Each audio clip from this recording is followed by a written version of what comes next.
Ça, c'est les guests de la vidéo. Désolé Pico, je t'ai remplacé. Bonjour à tous et bienvenue sur la chaîne de Faroé. Et je vous parle d'un endroit qui est un petit peu inhabituel aujourd'hui. Je suis en Afrique du Sud.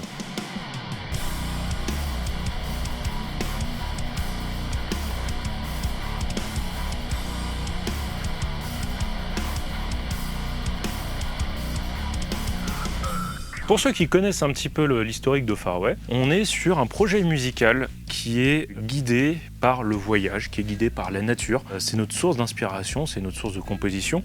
Et c'est aussi un voyage entre vous et entre nous qu'on est sur scène, c'est pour ça qu'on utilise le ciné-concert.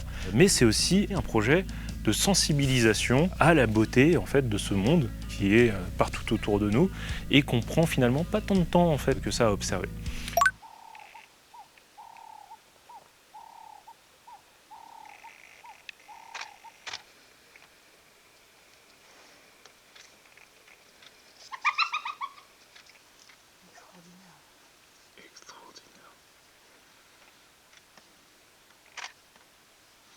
Pour ceux qui connaissent un petit peu les autres activités à côté de Faroé, je fais du reportage documentaire sur la nature, sur les sciences, sur l'environnement.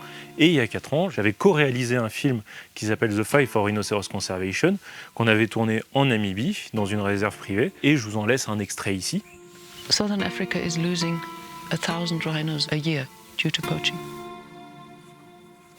It's not even used for medicinal value. It's just a status symbol. It's so sad that they kill the animals for it. Et d'ailleurs, si ce court-métrage vous intéresse, je vous invite également à aller voir le film qui s'appelle Paid in Blood, qui vient récemment de sortir sur Prime, qui a été réalisé par Byron Pace, dans cette même réserve, et toujours sur ce sujet autour du rhinocéros.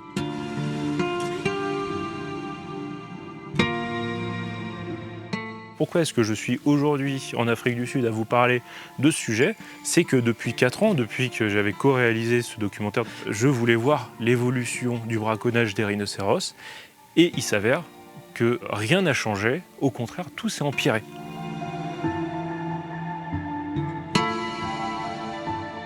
Donc le rhinocéros, c'est un animal qui est en danger d'extinction critique. Il en reste 20 à 30 000 à travers le monde, on ne sait pas exactement combien puisque les comptages sont compliqués. Et ce que je voulais savoir, depuis le film qu'on a tourné il y a 4 ans, c'est quel était son état aujourd'hui, sachant qu'aux dernières nouvelles, on est sur une année record pour le braconnage, notamment en Afrique du Sud. On est à plus d'une centaine de rhinocéros qui ont été braconnés depuis le début de l'année. Ça représente au moins un rhinocéros par jour de braconné. Donc c'est absolument dramatique.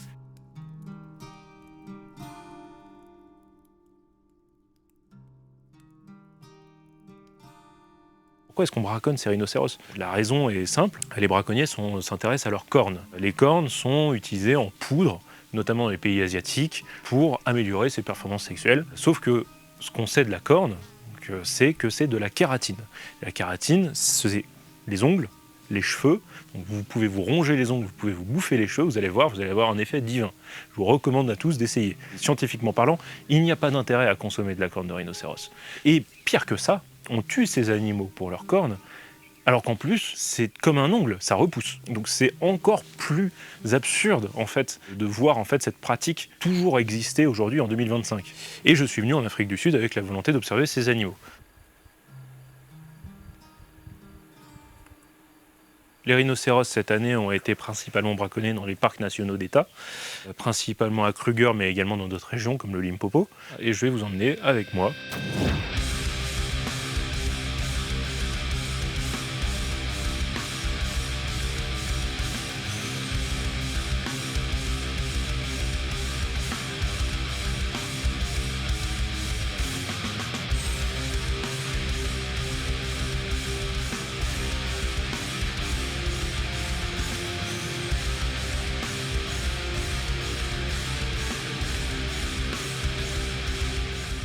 Au bout d'une semaine de recherche, on a finalement réussi à observer quelques rhinocéros et je vous en présente un en vidéo.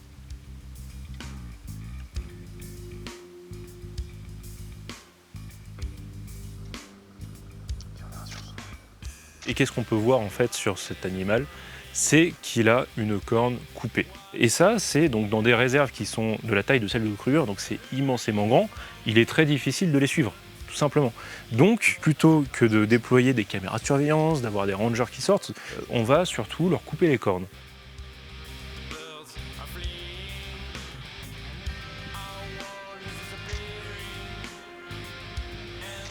Ça, malheureusement, ça ne suffit pas. Et pour la simple et bonne raison qu'il reste toujours un petit peu de corne. Il va rester, en fait, la racine de la corne dans le crâne du rhinocéros. Et tant qu'il restera de la corne à cet endroit, les braconniers vont tenter de venir la chercher. Et en plus de ça, les cornes repoussent, donc il faut réitérer, en fait, cette méthode de coupe préventive des cornes régulièrement. Donc c'est finalement un effort assez important.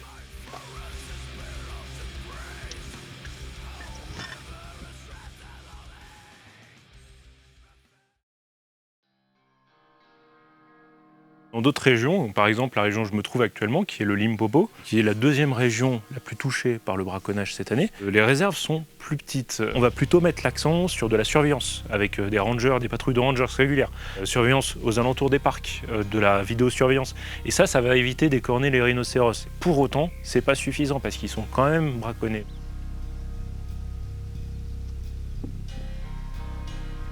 Dans une autre région qu'on a visitée récemment, on pense qu'ils ont même disparu. Ça fait des mois qu'on n'a pas vu une trace de rhinocéros. On espère qu'il y en ait, mais les rangers n'y croient plus, en fait. Et c'est malheureux, en fait, à voir ça. C'est la raison pour laquelle j'avais envie de faire un sujet là-dessus.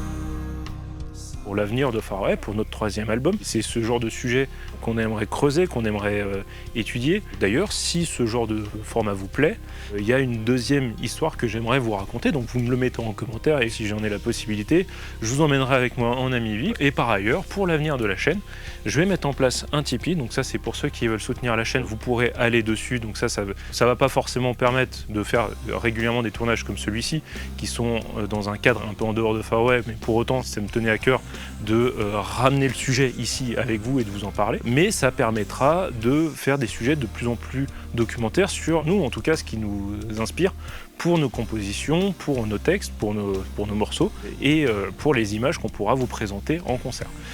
Voilà, donc j'espère que ça vous a plu. On aura également de l'actualité avec quelques concerts annoncés très bientôt. Donc ça, on vous en parlera sur nos réseaux sociaux. Donc n'hésitez pas à nous rejoindre sur Facebook, sur Instagram.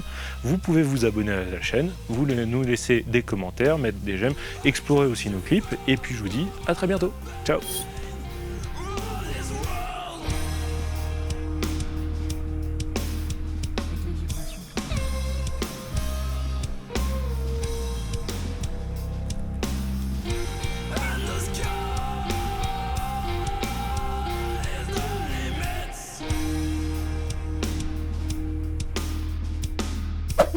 Il n'y a plus les singes. C'est dommage.